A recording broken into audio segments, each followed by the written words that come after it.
Quiero que miremos este tema que, siguiendo en el asunto de la conversión, lo que hemos llamado falsos conceptos de la conversión. Usted sabe, hermano, somos predecibles, buscamos entender los asuntos al derecho, al revés, e ir implicando brevemente. Aunque vamos a profundizar de esto, téngalo por seguro, solo quiero que entienda que la verdadera conversión incluye o tiene ciertas características básicas. Algunos suponen que en el momento en que un hombre se convierte al Señor, se vuelve perfecto. Como, pero ¿usted por qué peca? ¿Usted no se convirtió? La conversión no anula el pecado, ¿verdad? Otros piensan que el hombre convertido debe estar a partir de su conversión libre de toda duda, pecado y error. Ojalá fuera así, pero no lo es. Algunos piensan que el convertido ya no tiene nada que buscar, nada que corregir, nada que mortificar, pero hermanos, eso no es lo que nosotros enseñamos. El hombre regenerado tiene más necesidades que nunca, ¿no cree? Hermanos, ¿quién tiene más necesidades? ¿Un muerto o un vivo? El vivo, ¿no? Cuando usted estaba muerto, como qué cositas, digo yo, era consciente de su necesidad. Ahora que está vivo, usted sabe cuánto necesita de Dios. La conversión no es el final de nuestra lucha. La verdad es que la conversión es el comienzo de una vida llena de conflictos. Se puede decir que la conversión es la primera batalla de la gran guerra que nos toca enfrentar y que nunca va a terminar hasta que entremos en la gloria. Aunque no es perfección ni santidad absoluta, la conversión sí incluye al menos 3 elementos. La verdadera conversión sí incluye al menos 3 elementos. Como le digo, lo vamos a ampliar, pero por ahora es que si no le digo esto, no podremos ver el contraste con lo que es una falsa conversión. Primero, hermanos, arrepentimiento para con Dios.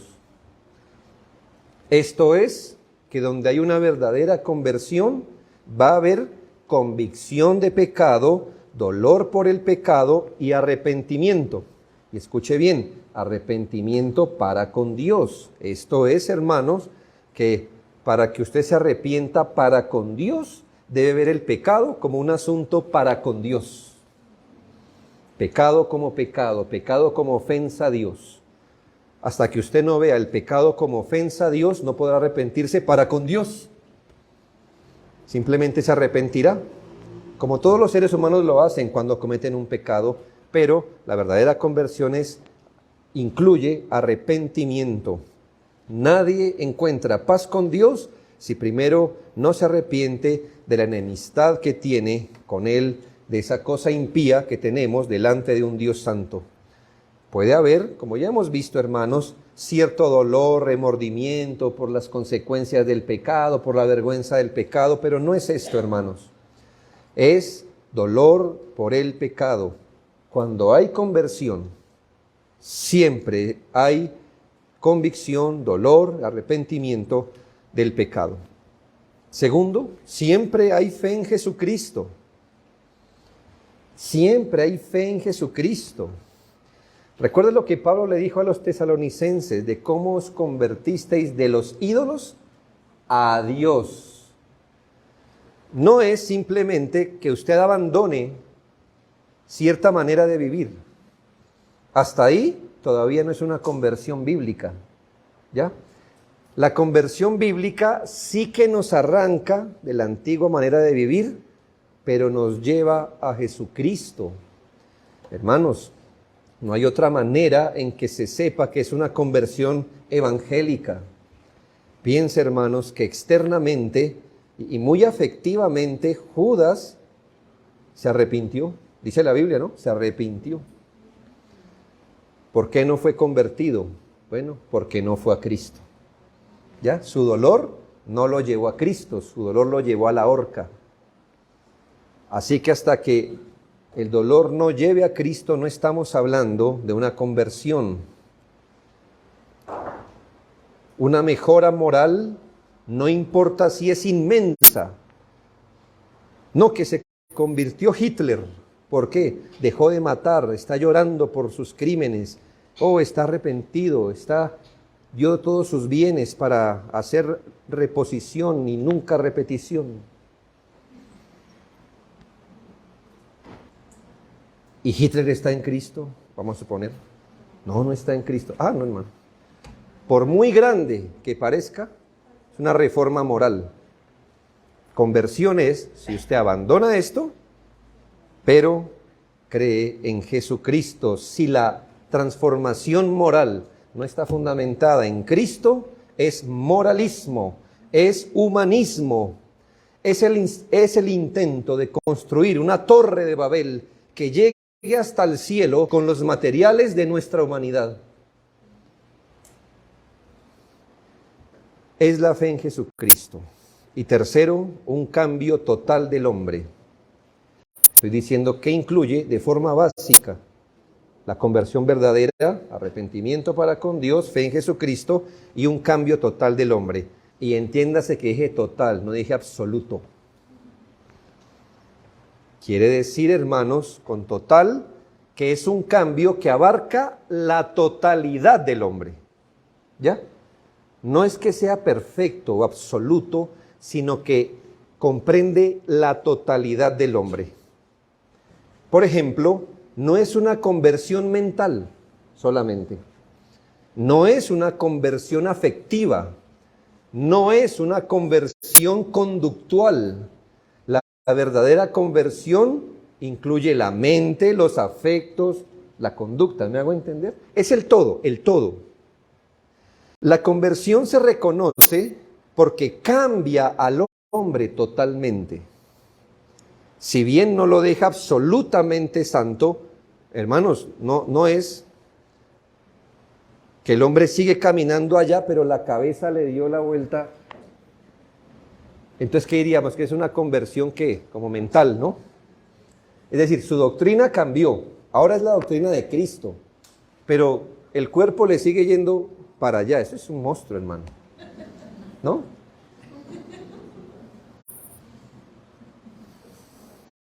O que el tronco le vire.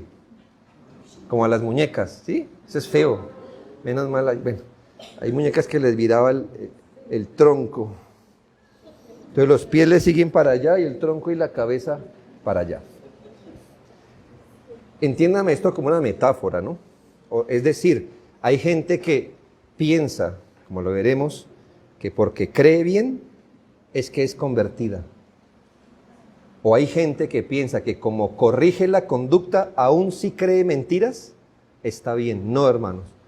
Si la conversión es real, involucra la mente, los afectos, la conducta, cosas así. Esto es, hermanos, que no solo hace lo bueno, sino que cambia aún el motivo por el que lo hace. Cambia sus objetivos. Ahora vive para la gloria de Dios. Cambia sus placeres, es decir, lo que le produce placer, gozo. Sus deseos cambian. Es aquello que le interesa, aquello que desprecia. Ahora se puede decir que es como un ciervo que brama por las aguas. Así que, hermanos,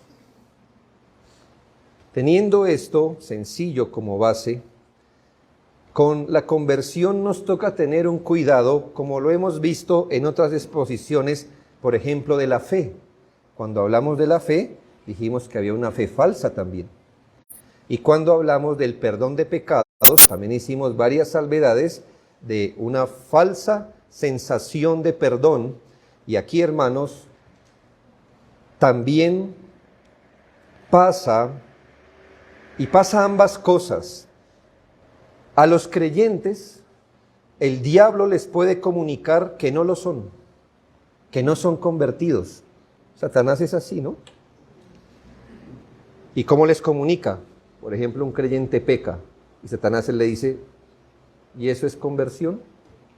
Eso es conversión. Y se va a tomar de cualquier cosa para hacer dudar de la conversión real. Y al que no está convertido, ¿qué le va a decir? Mire, a algunos los desanima y a otros les comunica que su estado es aceptable, que tranquilos, que ellos son cristianos, que no hay que ser tan estricto. Por ese motivo, hermanos, es muy importante que entendamos que hay conversiones falsas, conversiones distintas, señaladas en la Biblia, y usted debe apercibirse porque a veces la Biblia habla de conversión en distintos niveles, y no siempre debe concluir que nos hallamos delante de una conversión espiritual. Vimos que la conversión espiritual sí existe. La Biblia la enseña. Dios vivifica al hombre. Este hombre ya vivo se vuelve al Señor. Esto lo entendimos esta mañana. Cuando el Evangelio viene al hombre, es más que palabras, es más que asumir la doctrina correcta, es más que una reforma externa. Para poder ubicar esta maravillosa obra, vamos a acercarnos a estos conceptos falsos de conversión, y usted haría bien, hermano, en calificar su propia experiencia, a ver si resiste el fuego de la prueba bíblica. Primero, la conversión evangélica no es una simple reforma externa. Escuche, no es una simple reforma externa. Por supuesto que en una verdadera conversión se incluye la reforma externa, pero que una persona externamente sea transformada o se reforme externamente no indica necesariamente que ha sido convertido espiritualmente. Claro, hermanos, cuando un individuo es convertido en su corazón, en la raíz de su alma, su conducta, su externo cambiará. Eso es lo que se espera. Habrá reformas, habrá cambios. Pero, hermanos, también es posible bíblicamente que existan individuos cuya conversión solo radica en lo externo. Eso es posible. Sí, hermanos, es posible. Alguno dirá, no puede haber gente que por fuera sea limpia completamente sin ser cristiano. Sí, sí puede pasar, aunque en su corazón no. De este tipo de reforma externa son aquellas conversiones que vemos en la Biblia, esas conversiones nacionales que vemos en la Biblia. Por ejemplo, en los días de Moisés, generalmente cuando Dios los castigaba, el pueblo se convertía al Señor. Pero ¿en qué radicaba su cambio? No era un cambio de corazón. Simplemente que estaban haciendo cosas mal y como el Señor los castigó, dejaron de hacer las cosas mal. Como el becerro. Hicieron el becerro, ahí estaba la idolatría. ¿Y qué hizo el Señor? Los castigó. Entonces, ¿qué hicieron? Derribaron el becerro. ¿Y dejaron de ser idólatras? No. Acabaron con la conducta externa, pero siguieron tan idólatras como eran. Mire que en Éxodo 24:3 dice, y Moisés vino y contó al pueblo todas las palabras de Jehová y todas las leyes, y todo el pueblo respondió a una voz y dijo, haremos todas las palabras que Jehová ha dicho. ¿Qué le parece esta conversión? Haremos todo lo que Jehová ha dicho. Y sin embargo, el pueblo seguía andando en sus caminos, como dice el Salmo 78, 40 al 42. ¿Cuántas veces se rebelaron contra él en el desierto? Lo enojaron en el yermo y volvían y tentaban a Dios y provocaban al Santo de Israel. No se acordaron de su mano del día que los redimió de la angustia. Todos también conocemos, hermano, el relato de los ninivitas. quienes por el efecto de la predicación de Jonás, dice la Biblia, que se arrepintieron de sus pecados y Dios los libró del juicio. Jonás 3:10. Y vio Dios lo que hicieron, que se convirtieron de su mal camino y se arrepintió del mal que había dicho que les haría y no lo hizo.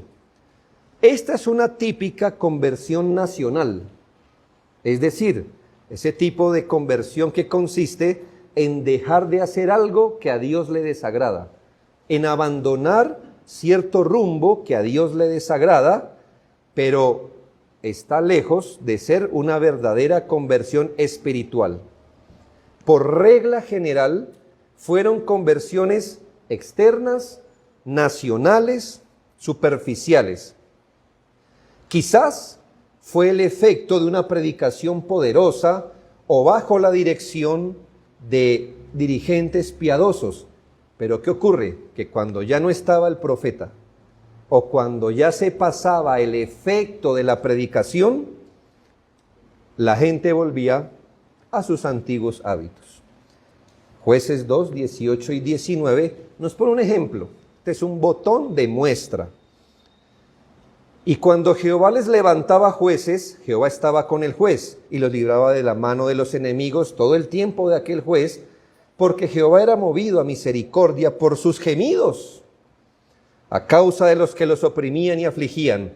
Mas acontecía que al morir el juez, ellos volvían atrás y se corrompían más que sus padres, siguiendo a dioses ajenos para servirles e inclinándose delante de ellos, y no se apartaban de sus obras ni de su obstinado camino.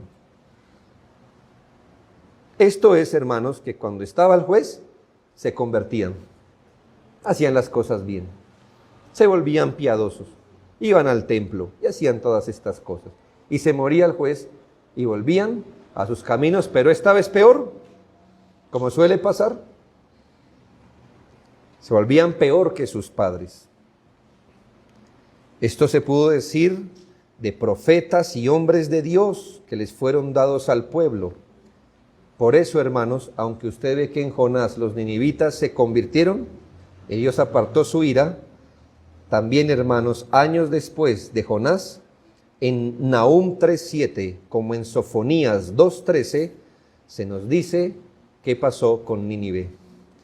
Y extenderá su mano sobre el norte y destruirá a Siria, y convertirá a Nínive en asolamiento y en sequedal como un desierto. Hermanos, y eso es hasta hoy. Nunca compre un boleto a Nínive. Eso es una estafa. Nínive no existe. Ese pueblo ya murió y hoy se encuentra encima otro pueblo. Pero Nínive murió. Y eso, en eso usted comprueba que esa conversión era falsa.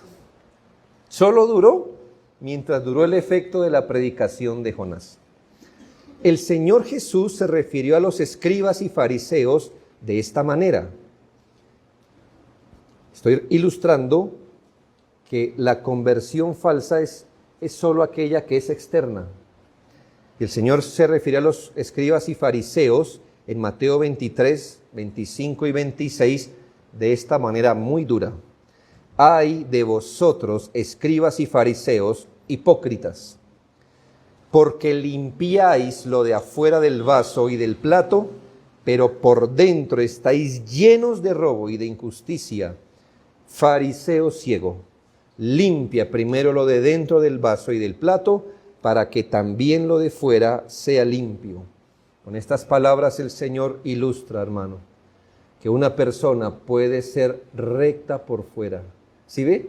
El Señor no está diciendo que no es verdad, le está diciendo, ustedes son limpios por fuera. Qué terrible puede ser eso, ¿no cree? Ser limpio por fuera. O sea, eso es bonito, ¿no? Ser limpio por fuera. Pero ¿cuál es el asunto? Que por dentro, dice, estáis llenos de robo e injusticia. Aquí se muestra, hermanos, que ese tipo de conversión meramente externa es alcanzable con el poder del hombre. Es lo que un hombre puede hacer si pone empeño, si se resuelve, si tiene voluntad firme de abstenerse, de hacer cosas o de hacer cosas. Esto es alcanzable por el hombre, pero no es la conversión evangélica, porque la conversión evangélica viene por el Espíritu Santo, es inicial y primordialmente interna, porque se trata inicial y primordialmente de la conversión de su alma. No dije únicamente, dije inicial y primordialmente de la conversión de su alma, esto es, de sus pensamientos, de sus motivos, de sus afectos. Ciertamente, donde la conversión es genuina, volverse de un curso de vida pecaminoso es el fruto, pero no en todos los que usted ve ese aparente fruto, por dentro están limpios. Es que es tan fácil, hermanos, las conversiones externas, que yo antes hacía y ahora no hago. Yo antes era y ahora no soy. Antes iba y ahora no voy. Bueno, por eso se requiere cierta disciplina, ¿no cree? ¿Qué hacía usted en diciembre? No sé qué. Y ahora no lo hago. Antes era cerveza, ¿sí ve? Ahora es cola y pola. ¿Cómo me vio ahí? No, mire. Yo era grosero. Ahora no. ¿Sí? Yo era mujeriego. Ahora no. Eso puede darnos indicios, pero yo le pregunto, ¿qué es lo que ama? Porque usted puede tomar cola y pola y amar la embriaguez.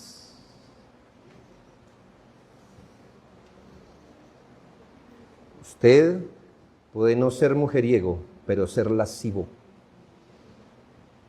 ¿Ya? La conversión es inicial y primordialmente del alma. Yo le pregunto, ¿dónde está su gozo?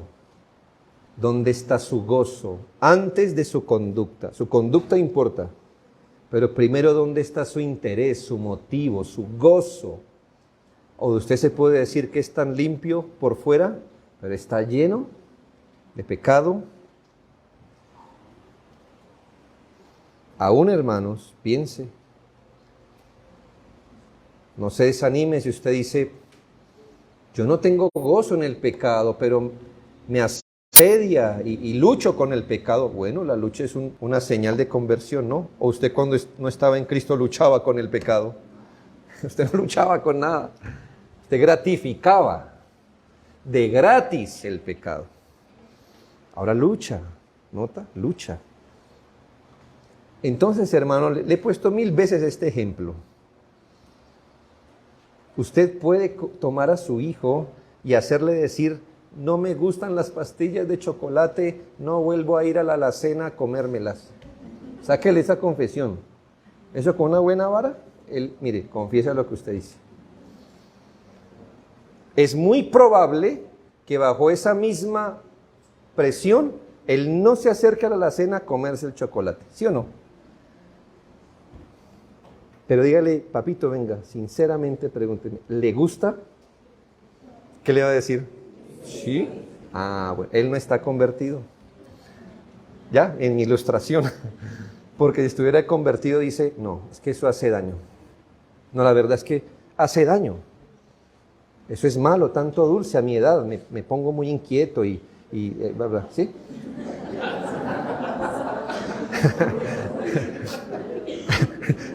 Es una ilustración. Eso nunca pasa en el nivel de lo natural. Ni a los adultos, ¿verdad? Usted sabe que le hace daño y... No, yo también lo hago, hermanos, la verdad. No que esto y... Bueno, está bien hoy. Y usted se la toma. Pero, hermanos, lo fácil, nosotros creo que la mayoría de nosotros venimos de contextos o pentecostales o carismáticos, donde se ponía un énfasis exagerado en la conducta, no importa el corazón. Y casi que la predicación era que si usted ya no decía groserías, que si usted no fumaba, que si usted no bebía, que si usted no bailaba y cosas así. Y se levantó toda una generación que pensaba que ser convertido era no bailar, no fumar, no tomar. No importa si su corazón tenía envidia, desagradecimiento, incredulidad, todas esas cosas podían convivir al lado de un plato por fuera limpio. La conducta sí importa, pero la conducta nacida del corazón. Segundo, la conversión evangélica no es un cambio temporal. No solo es externa, primero. Segundo, no es un cambio temporal. Individuos pueden llegar a experimentar experiencias muy parecidas a la conversión bíblica, es la verdad. Su mente se ve afectada por la palabra, sus afectos se encuentran agitados por la palabra, sus pensamientos iluminados y claro, su manera de vivir puede en cierta manera cambiar y parecer una conversión espiritual. Sin embargo, la prueba del tiempo se llama, la prueba del tiempo, el test del tiempo comprueba que no experimentaron una conversión verdadera. ¿Por qué? Porque con el tiempo, vuelven a su antigua manera de vivir. Quizá esto es lo que despista a muchos que se creyeron discípulos por un tiempo. Quizá esto es lo que despista a algunos inexpertos en la fe que califican cualquier cosa como conversión. ¿Por qué despista? Porque usted dice, él es cristiano. Y después donde usted lo ve en el mundo, usted dice, no, entonces la salvación sí se pierde. ¿Sí ve? Entonces usted empieza a confundirse. Hermanos, la conversión verdadera no es temporal, es permanente. Y la conversión falsa es falsa, ¿por qué? Porque es temporal. Quizá esto, o más bien, enseña la Biblia que el hombre por un tiempo puede tornarse como cristiano y luego volverse a la antigua manera de vivir. Piense, la Biblia muestra un caso de una persona que por un tiempo pareció cristiano y luego se volvió a su antigua manera de vivir. Sí, hermanos, sí lo hace.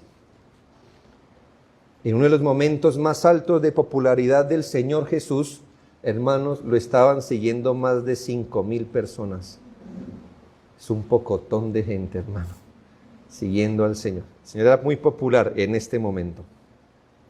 Dispuestos a pasar días bajo su enseñanza y la compañía del Señor. Esta gente experimentaba un apego frenético al Señor, porque cuando el Señor se fue y pasó un río, todos se levantaron. ¿Dónde está el Señor? ¿Dónde? Hicieron lo posible para pasar el río y estar donde Él estaba. Usted diría, mire, ¿cómo están de animados, de dispuestos a seguir al Señor? Y cuando el Señor los encuentra al otro lado del río, los exhorta. Eso está en Juan 6. Ese texto es largo, pero es interesante. Luego que el Señor los reprende por seguirle, por el interés de las cosas de este mundo, los versículos 64 y 66 dice, pero hay algunos de vosotros que no creen, porque Jesús sabía desde el principio quiénes eran los que no creían y quién le iba de entregar. Y dijo, por eso os he dicho que ninguno puede venir a mí si no le fuere dado del Padre. Desde entonces muchos de sus discípulos, escuche, ¿qué eran hasta este momento? Discípulos. Así se comportaban, así se veían, así fueron por un tiempo. Dice, desde entonces muchos de sus discípulos volvieron atrás y ya no andaban con él. Por supuesto, hermano, que no eran discípulos verdaderos, pero cómo se veían, cómo actuaban, cómo hablaban, cómo sentían como discípulos. Y dice allí que después de eso muchos volvieron atrás y ya no le seguían. Un discípulo que significa seguidor, discípulo literalmente significa seguidor, un seguidor que ya no sigue. Un discípulo que no seguía al Señor. Esta conversión no es la que produce el Espíritu, porque es temporal, solo dura un tiempo, dura mientras el interés de las cosas de esta vida permanece. Usted me imagino que conoce mucha gente, vino aquí al Señor, no, que tengo mi familia enferma o mi hijo enfermo, mi esposo no sé qué, y se miraban tan comprometidos que uno dice, me siento avergonzado al lado de su piedad. Era un tiempo. Espere que el Señor le arregle o al final no le arregle. Y vuelven atrás. Cuando se dan cuenta que el Evangelio se trata de su alma y no de su bolsillo, de su familia, se vuelven a su antigua manera de vivir, se vuelven al mundo. Su conversión era falsa y quedó comprobada por ser temporal. Recuerdo que en la parábola de los distintos terrenos donde la palabra de Dios cae, se muestran los individuos de Lucas 8:13. Los de sobre piedra son los que habiendo oído reciben la palabra con gozo, pero estos no tienen raíces, creen por algún tiempo y en el tiempo de la prueba se apartan. ¿Cómo se evidencia que es una conversión falsa? ¿Cómo queda en evidencia que es una profesión de fe vacía, pese al gozo con que recibieron la palabra? La respuesta es que caducó, venció, en que se esfumó. La conversión verdadera no es así, no es temporal, no se cree por un tiempo, no produce arrepentimiento por un tiempo, no lo hace a usted seguidor de Cristo por un tiempo. Pero como usted nota, la conversión temporal sí es posible. Sí es posible. La conversión solo externa sí es posible. La conversión temporal sí es posible. Hermanos, el Señor se la pasó desanimando ese tipo de conversiones apresuradas y emocionales todo el tiempo. Señor, quiero seguirte. Él no dijo, qué bueno, vamos. ¿Ya lo calculó? ¿Está seguro? ¿Que eso es lo que quiere? Piénselo. Jesucristo nos enseñó que Él no perseguía seguidores ni popularidad, sino el corazón del hombre. Vemos un caso notable en la experiencia de Felipe y luego de Pedro con Simón el Mago, Hechos 8, 12 y 13. Pero cuando creyeron a Felipe, que anunciaba el evangelio del reino de Dios y el nombre de Jesucristo, se bautizaban hombres y mujeres. También creyó Simón y habiéndose bautizado estaba siempre con Felipe y viendo las señales y grandes milagros que se hacían estaba atónito. ¿Cómo usted hubiera calificado a Felipe? Se le explicó el evangelio y creyó. Se bautizó. Ahora se hizo amigo del predicador. Entraba y salía, y todo lo que veía lo dejaba, no era indiferente, mire, no diga, eso, no, y estaba asombrado. ¿Y usted qué hace, hermano? Simón, hermano, Simón, pensando las maravillas de este milagro. Nunca había visto eso. Yo que fui mago, sé que eso es poder de Dios. El hermano Simón. ¿Dónde está Simón? Con Felipe. No, pues ¿qué más prueba? Porque el que es convertido ama a sus hermanos. Felipe no estaba con los demás magos, estaba con Felipe. Pero luego se revelaron sus intenciones de haber creído. Él lo que quería era un poder mayor que el que tenía siendo mago. Y cuando intentó comprar ese poder, Pedro le dice, versículos 21 al 23, no tienes tu parte ni suerte en este asunto, porque tu corazón no es recto delante de Dios. Arrepiéntete pues de esta tu maldad y ruega a Dios si quizás te sea perdonado el pensamiento de tu corazón, porque en hiel de amargura y en prisión de maldad veo que estás. Este hombre, hermanos, por un tiempo modificó su conducta, sus amistades, con quien entraba y salía, estaba impactado, atónito, pero no se había convertido de verdad. Con todo y esto, en la raíz de su alma estaba preso de las tinieblas. El apóstol Pablo se refiere en 1 Timoteo 1, 19 y 20 a dos individuos particulares y los pone en evidencia, no para hacer morbo de ellos, sino para cuidar a los creyentes de personas así y del proceder de personas así. Dice, manteniendo la fe y buena conciencia, desechando la cual naufragaron en cuanto a la fe algunos, de los cuales son Himeneo y Alejandro, a quienes entregué a Satanás para que aprendan a no blasfemar. Es terrible escuchar de los que han naufragado en la fe. Qué feo, ¿no? No sé, a mí me gustan las películas históricas, con las que usted, después de que termina, usted dice, bueno, si no pasó así, fue más o menos lo que pasó. Usted lo deja con ese sentimiento de que, qué feo. El Titanic se hundió, aparte el drama y todo eso que le muestran a usted, ¿verdad? Pero usted pensar que hubo una vez que un barco está en el fondo, hermano, como testimonio, se hundió. Y personas, muchas personas murieron allí. Y un naufragio, usted dice, eso es feo. Pero leer de que hay gente que ha naufragado en la fe. Hermanos, naufragaron. Hoy no hay fe allí. Perecieron sin fe. Obviamente, hermanos, no es fe genuina. La fe como don de Dios no acaba. Pero se habla de estos individuos, Himeneo y Alejandro, quienes parecían mantenerse en la fe, pero naufragaron en ellas. Parecían de la fe, pero se volvieron a la mentira, tanto mentira doctrinal como que mancharon su conciencia y naufragaron. 2 Timoteo 4:10 nos habla de otro individuo que se volvió al cieno, porque Demas me ha desamparado amando este mundo. Por un tiempo, no solo Demas siguió a Cristo, sino que fue del equipo de trabajo del apóstol. ¿Y qué pasó con Demas? Con el tiempo se fue. ¿Por qué? Hubo algo en el mundo que le gustó, no sabemos qué.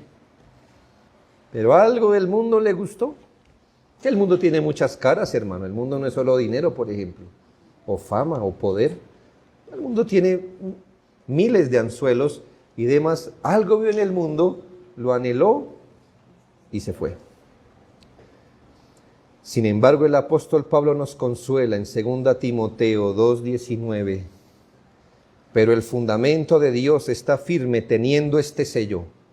Conoce el Señor a los que son suyos y apártese de iniquidad todo aquel que invoca el nombre de Cristo. Es un consuelo y exhortación en doble vía. Primero, que Dios conoce a los que son suyos. Qué bonito. Dios conoce a sus ovejas, Dios ha entrado en un trato de pacto con ellas, Él ama y las consuela.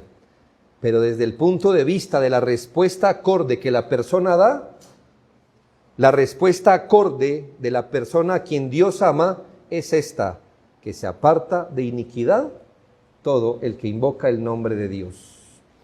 Así que, en un sentido, hermano, el sello de Dios sobre un alma, claro, lo pone Dios y es invisible, pero ¿cómo usted sabe si usted es uno de los que Dios ha sellado como suyos?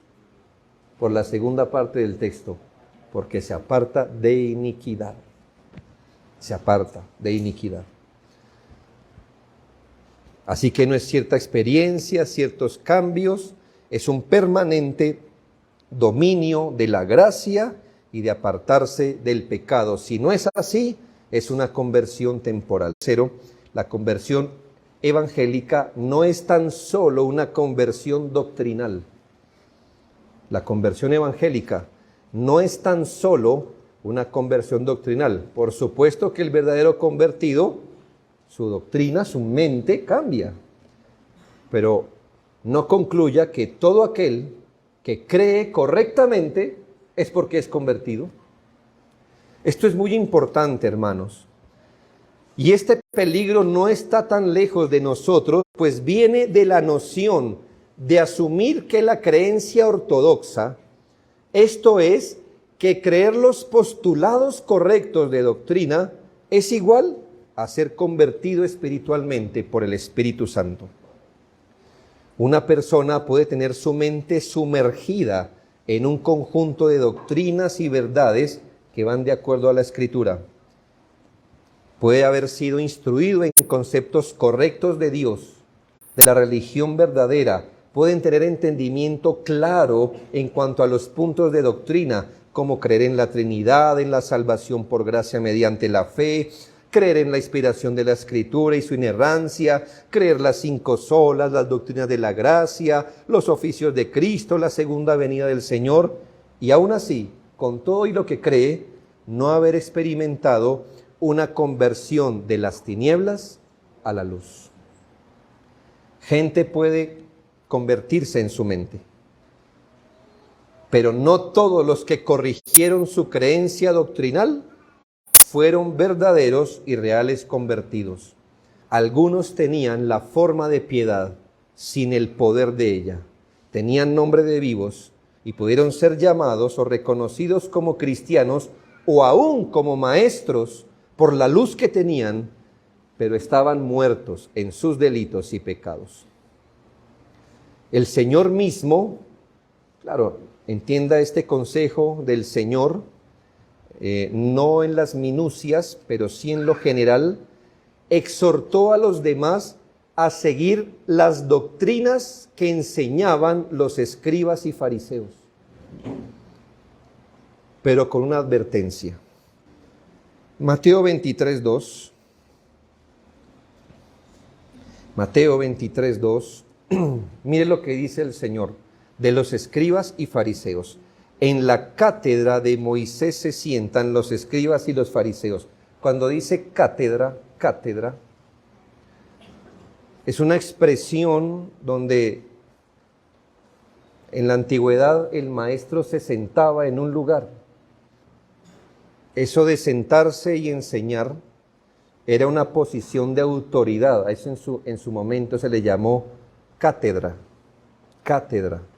Y en su desarrollo, porque los conceptos van cambiando con el tiempo, cátedra es como una clase, ¿verdad?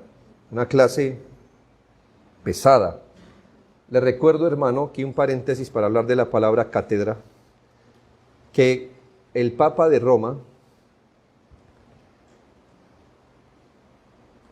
el catolicismo romano piensa que el Papa es infalible, pero no siempre. Él es infalible solo cuando habla ex cátedra, desde la cátedra de Moisés, o desde la cátedra de la iglesia más bien. Así que ellos saben que cuando el Papa habla no siempre habla inspirado. Estoy diciendo como ellos creen. Pero que hay un momento donde él se sienta como en la autoridad papal, y cuando habla desde esa autoridad es que es infalible. Para que usted sepa y no critique al católico por lo que él no cree. Ahora entendemos, en la cátedra de Moisés se sientan los escribas y fariseos, claro, para enseñar. Así que todo lo que os digan que guardéis, guardadlo y hacedlo. ¿Qué pensaba Cristo? En general, ¿no? En general, de la doctrina de los escribas y fariseos. Es cierta. Cuando hablan desde lo que Moisés enseñó, está bien. Aquí no está diciendo que todo, ¿verdad? Porque ellos también enseñaban tradición de los ancianos y el Señor la condenó. Pero Él está diciendo, si viene la enseñanza de la Biblia, háganlo, enseñan bien, pero no hagáis conforme a sus obras, porque dicen y no hacen. Uy, hermano, eso es terrible. Que Dios le diga a unas personas, lo que les enseñe su predicador, háganlo. Es tan ortodoxo, es tan bíblico, es tan reformado, pero no los imiten, por favor, si no quieren irse para el infierno. Qué terrible es tener la cabeza mejor que el corazón. Una mente alumbrada y un corazón en tinieblas. Tener la doctrina de los ángeles en los labios y un demonio en el corazón. La sanidad de doctrina y la enfermedad en el alma. Que el Señor le diga a otros, aquello que éste dice es verdad, Este es cristiano, sí, este con que usted trata dice que es cristiano. Lo que habla está bien, sígalo, pero por favor, no sea como él si no quiere desafiar a Dios. No viva así si no quiere contristar el Espíritu. No los imiten si no quieren ser condenados.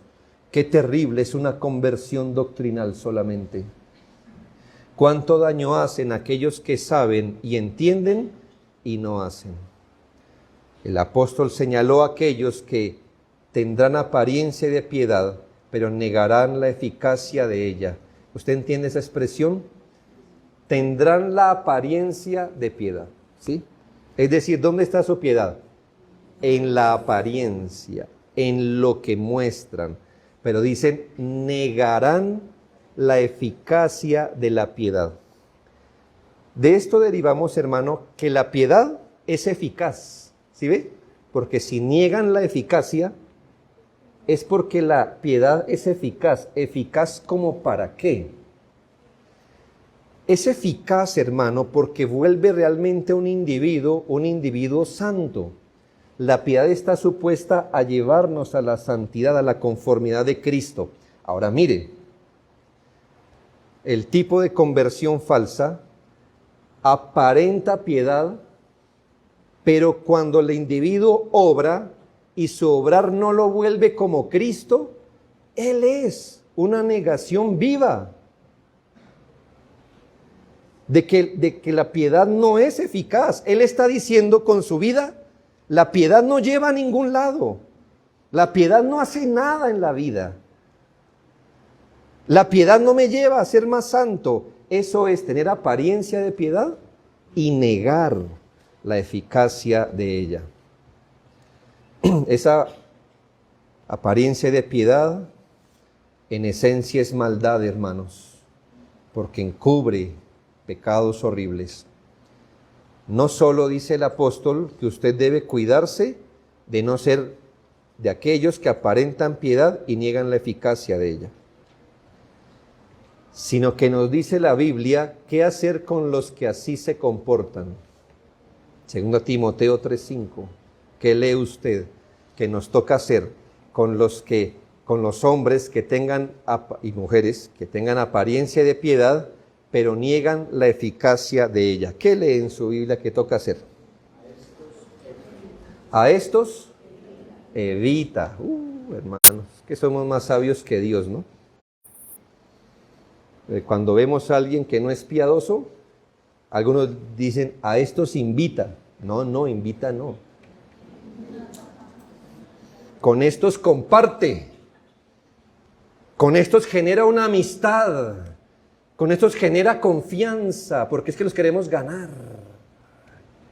Ay, hermanos. Hermanos.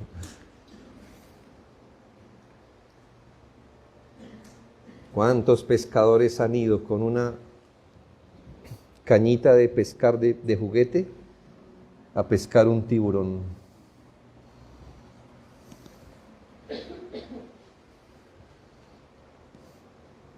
Y eso se lo dice a un pastor,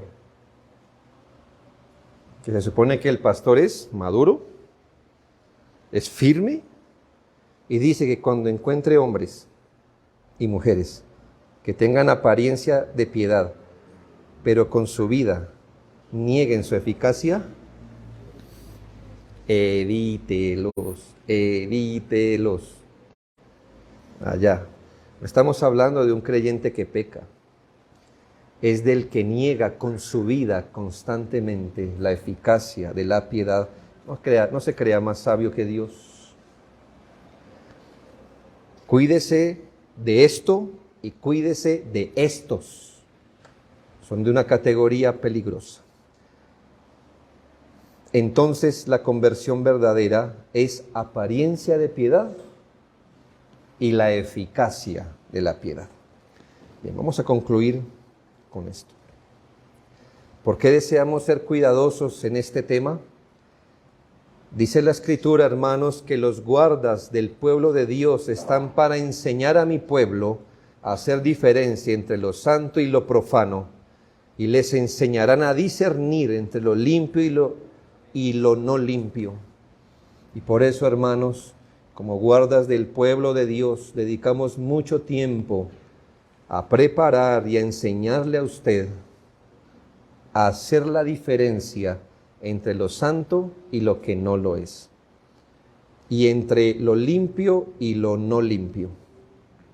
En palabras de Lloyd Jones, dice, esto nunca ha sido tan necesario en la actualidad, y les recuerdo que él estaba hablando como entre los 60 y los 80, porque hay tanta gente que parece pensar que mientras haya un cambio grande en la vida de la persona, ha de ser una conversión auténtica.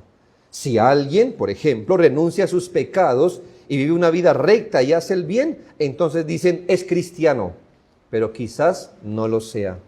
Es posible que el hombre tenga un cambio grande, profundo, portentoso en su vida, su manera de vivir y su experiencia, que nada tiene que ver con el cristianismo.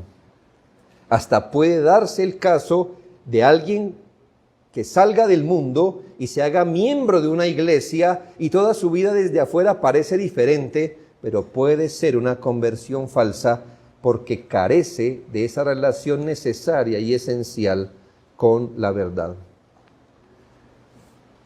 Hoy es muy necesario entender esto, hermanos.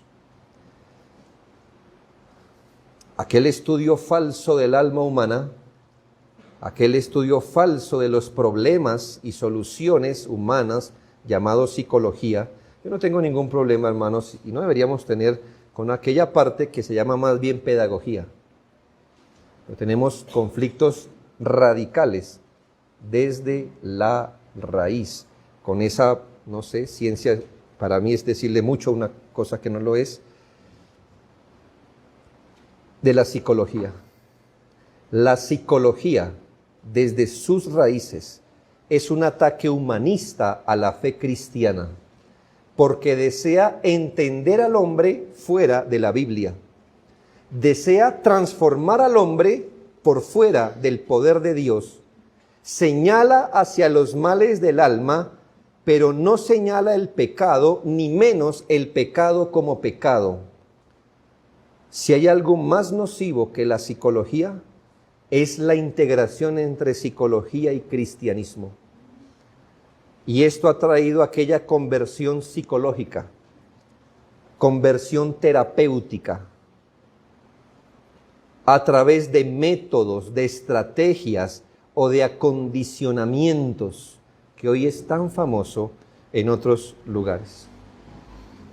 ¿A usted le hicieron sanidad interior alguna vez? Bueno, eso es psicología integrada al cristianismo. Sanidad interior era una especie de terapia, así no se llamaba, eran cultos de sanidad interior. Entonces se daba una predicación alusiva, por ejemplo, al resentimiento, al pecado, a cosas así, y se le hacía entender que todos nosotros somos víctimas, así no se lo dice, pero es la idea, somos víctimas de lo que otros hicieron con nosotros. Usted es rebelde porque su padre era tomador, usted es malvado porque su abuelo era fumador o brujo o no sé qué, usted es así por lo que hicieron sus ancestros, sus tatarabuelos, usted realmente no es culpable. Usted realmente es la víctima. Y ya para esa época ya usted estaba llorando, ¿ya? Y entonces, piano por favor, piano detrás, gracias. Ya que le detecté cuál es el problema, y no es que usted, sino que usted recibió ese problema, usted es así, es decir, usted no es así por su pecado, usted es pecador, pero porque su abuelo, yo escribí un devocional de eso, ¿no? Algo así que lo catalogué como mi abuelo es, bueno, algo así. ¿Cuál es la solución? Hermanos, que usted no podrá ser mejor si no perdona a su padre, a su madre y a sus abuelos.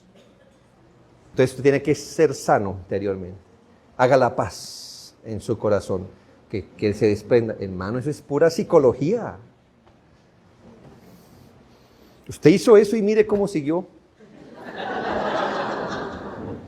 Todo resentido, todo, como dicen los jóvenes, todo rayado. Y le voy a decir por qué. Porque nunca le dijeron pecado y no le dijeron que era usted. Porque no importa quién fue su papá o lo que le hizo. Y no importa lo que hizo su mamá con usted. Si lo amó, lo abandonó, lo echó a la basura, no importa. De hecho, hermano, es lo que usted hizo con lo que le pasó. Y es nuestro pecado. Porque si fuera por lo externo, hijos de padres piadosos y de abuelos piadosos no pecarían, ¿verdad? Y pecan. Entonces el problema ahí de quién fue. Hermanos, y estas cosas, y entonces perdone, usted llora, vomita, lo que quiera. Y luego se levanta para vivir una vida victoriosa, para ver a los pocos días que su corazón lo vuelve a traicionar. Y que usted si odia, es porque usted es así, no por sus padres. Eso ayudó, ¿verdad? Eso ayudó. Eso ayudó, la verdad, pero no es la raíz. Solo es una cosa pequeña que le estoy mostrando. Hoy, hermanos, hoy se habla del refuerzo positivo. ¿Sabe qué es eso? Yo no soy estudiante de la psicología y ni quiero serlo, pero escucho, ¿verdad? Y el refuerzo positivo quiere decir que si yo quiero que usted cambie su conducta, en lugar de decirle no lo haga, le debo dar ciertos estímulos positivos. Positivos, es decir, no me diga no porque me hace sentir mal, no me exhorte. Y mucha gente quiere que yo los pastoree como un psicólogo. ¡No lo soy! Y escuche, no quiero serlo. Y si yo soy fiel a la palabra, espero jamás pastorearlo así a usted. Prefiero ponerme rojo y decirle, hermano, has pecado. Pero de mí no espere eso. Un sillón allá atrás, ¿verdad? A ver, dígame, ¿quién es su abuelo? No me interesa su abuelo. Refuerzo positivo. ¿Usted por qué cree que las predicaciones son así? ¿Sí ve? Ya no se habla de pecado. A lo sumo usted comete errores. Y si habla de pecado es de lo que otros hacen con usted, no es lo que usted hace. Y siempre es tú puedes, míralo así, tal cosa, porque a usted no se le puede decir pecador y no se le puede enviar a la casa triste. Eso es un pecado para estas organizaciones. Esto no es evangelio, hermanos. Alguien dijo que las iglesias deberían ser el lugar más seguro y más confortable para el alma. A lo que un predicador bíblico le respondió que ojalá las iglesias fueran el lugar más peligroso para nuestra alma, que sepamos que Dios está aquí. Por un tiempo las personas cambian con esas terapias evangélicas, con esas conversiones terapéuticas, a través de métodos, de estrategias. ¿Conocen qué consiste la terapia de los AA, de los alcohólicos anónimos?